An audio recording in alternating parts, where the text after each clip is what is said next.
ಕೆಲಸ ಮಾಡದೇ ಇರೋರು ಭಾವನಾತ್ಮಕವಾಗಿ ಮಾತಾಡಿ ಓಟ್ ಹಾಕ್ಸ್ಕೊತಾರೆ. ನೀವು ಮಾತಾಡಿ ನೀವು ಕೆಲಸ ಮಾಡಿ ಮಾಡಿ ಮಾಡಿ ಹೊರಟಾಗಿ ಮಾತಾಡಿ ನೀವು ಓಟ್ ಕಳ್ಕೊತೀರ ಕಣ್ರು ಅಂತ ಬೈದ ನಮ್ಮ ಸ್ನೇಹಿತ ನಿನ್ನೆ. ನೀವು ಮೊದಲು ಪಾಲಿಶ್ ಆಗಿ ಬುದ್ಧಿವಂತಿಕೆಯಿಂದ ಭಾವನಾತ್ಮಕವಾಗಿ ಮೀಡಿಯಾ ಸೋಷಿಯಲ್ ಮೀಡಿಯಾಗಳ ಮುಖಾಂತರ ಜನಗಳನ್ನ ತಲುಪಿಸಿ. ಜನ ಕೆಲಸ ಕೇಳಲ್ಲ ಈಗ, ಬಹಳ ಅತ್ಯಂತ ಬುದ್ಧಿವಂತಿಕೆ ಮಾತುಗಳನ್ನ ಕೇಳ್ತಾರೆ. ಸ್ನೇಹಿತ ಹೇಳಿಲ್ಲ, ಒಡಿ ಮಕ್ಳ ಕೆಲಸ ಮಾಡಿಕೊಂಡ್ರಲ್ಲ, ಭಾವನಾತ್ಮಕವಾಗಿ ಮಾತಾಡೋದು ಕಲ್ತ್ಕೊಂಡ್ರಲ್ಲ. ಕೆಲಸ ಮಾಡದೇ ಇರೋರು ಭಾವನಾತ್ಮಕವಾಗಿ ಮಾತಾಡಿ ಓಟ್ ಹಾಕ್ಸ್ಕೊತಾರೆ. ನೀವು ಮಾತಾಡಿ ನೀವು ಕೆಲಸ ಮಾಡಿ ಮಾಡಿ ಮಾಡಿ ಹೊರಟಾಗಿ ಮಾತಾಡಿ ನೀವು ಓಟ್ ಕಳ್ಕೊತೀರ ಕಣ್ರು ಅಂತ ಬೈದ ನಮ್ಮ ಸ್ನೇಹಿತ ನಿನ್ನೆ. ನೀವು ಮೊದಲು ಪಾಲಿಶ್ ಆಗಿ ಬುದ್ಧಿವಂತಿಕೆಯಿಂದ ಭಾವನಾತ್ಮಕವಾಗಿ ಮೀಡಿಯಾ ಸೋಷಿಯಲ್ ಮೀಡಿಯಾಗಳ ಮುಖಾಂತರ ಜನಗಳನ್ನ ತಲುಪಿಸಿ.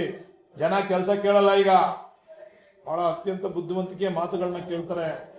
ಅದನ್ನ ಕಲ್ತ್ಕೊಳ್ಳಿ. ನೀವು ಅದರಲ್ಲಿ ಫೇಲ್ ಆಗಿದ್ದೀರಾ, ಅವ್ರು ಅದ್ರಲ್ಲಿ ಸಕ್ಸಸ್ ಆಗವ್ರೆ ಅಂತಕ್ಕಂಥ ಮಾತನ್ನ ನಿನ್ನೆ ನಮ್ಮ ಸ್ನೇಹಿತ ಈ ರಿಸಲ್ಟ್ ಬಂದ ತಕ್ಷಣ ಹೇಳಿ.